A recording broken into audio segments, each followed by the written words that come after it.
Ei ollut porilaisia eikä somaleja, mutta leijonia kyllä oli. Suomen lätkäjoukkue karisteli kansallisia traumoja ihan huikeilla peliesityksillään. Niin, me olemme voittajakansa. Me olemme se porukka, joka tekee finaalin viimeisessä erässä 5 maalia. Me pystymme tekemään töitä joukkueena. Kun yksi kompuroi, niin toinen kyllä sitten paikkaa. Paikkaa tarvitaan siinä varmaan vähän taivaan varjelustakin välillä. Me lähdimme kultajuhliin bussikyydillä. Sitten se vasta tajuaa, kun se poika nostetaan ilmaan tänään kauppatorilla. Poika saunoo! Poika on tullut kotiin. Vääntö on hurjaa. Hellurei, hellurei. Ja nyt lähtee. Hellurei, hellurei. Niitatkaa se kreppuun. Siinä on paikka! Ja siellä on! Nyt huudetaan! Ihanaa! Tämä on ihanaa!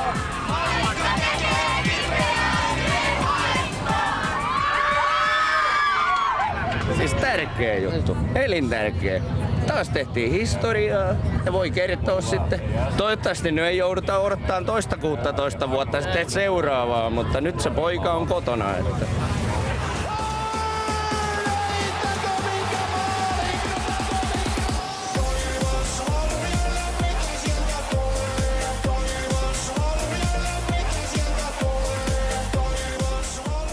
Tosi yhtenäinen joukkue, tosi kukaan ei aseta itseensä muiden yläpuolelle tai alapuolelle, että se on tosi yhtenäistä.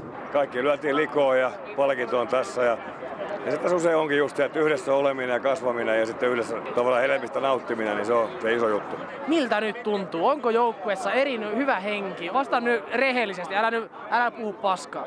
Hyvältä tuntuu. No niin, sieltä se tuli, jees. Tämä on kyllä ainutlaatuinen juttu kaiken kaikkiaan ja nyt on tullut vähän semmoisia herkkiä hetkiäkin jo, kun kuvittelee, että 16 vuotta odotettu tätä juttua. Muutamat MM-kisat on takana ja nyt oli ensimmäistä, kun perhe tuli paikalle ja oliko hyvä ennen? Vilma sanoi, kun tuli kisoihin, että isä te voitatte maailmanmestaruuden. Miltäs tuntuu, kun isä on maailmanmestari?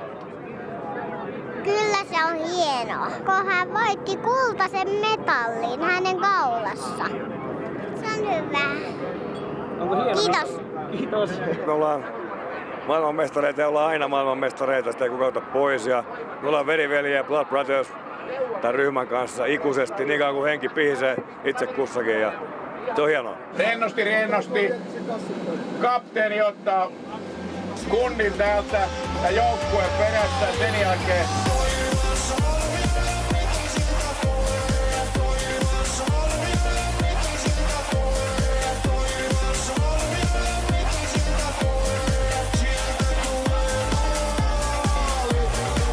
Yhteishenki pitää luoda sitten, kun hallitus on saatu aikaiseksi, niin samalla yhteishengellä, kun tämä joukkue sitsautuu yhteen, niin varmasti tulee hyvää koko Suomelle seuraavat 4 vuotta. Siinä matolla vähän kompuroitiin.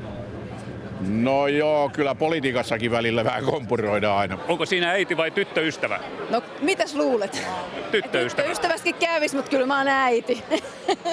No kuinka kova sana tuo maailmanmestaruus on pääkaupunkiseudun yössä?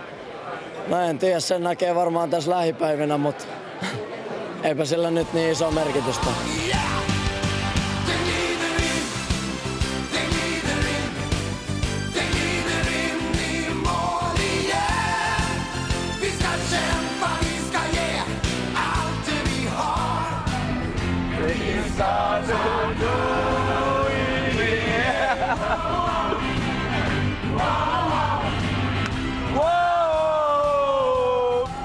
No 6-1.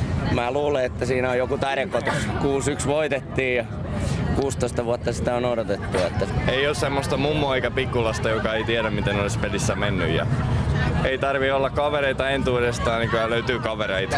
Tänään ollaan kaikki kavereita.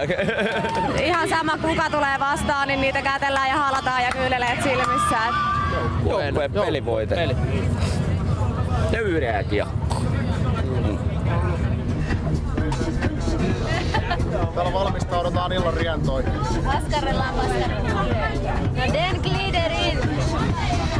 No niin, me ollaan perillä, pitäkää hauskaa. Lykätään poika kotiin. Kiitos!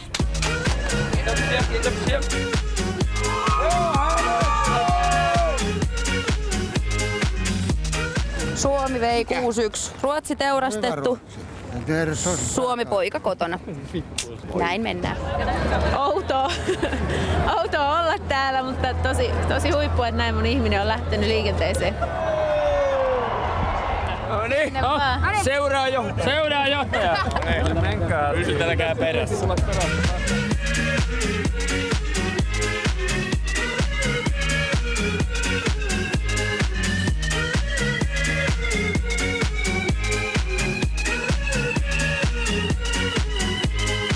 Nyt se poika tuli kotio. Nyt se tuli kotio. Ei sanoin kuvailematon. Suomi on uusi maailmanmestari! Hei maailmanmestari! Hei maailmanmestari! Hei! Suomi on uusi maailmanmestari! Hei maailmanmestari! Hei maailmanmestari! Hei Suomi on... Villisikö katsomo kiittää ja kuittaa.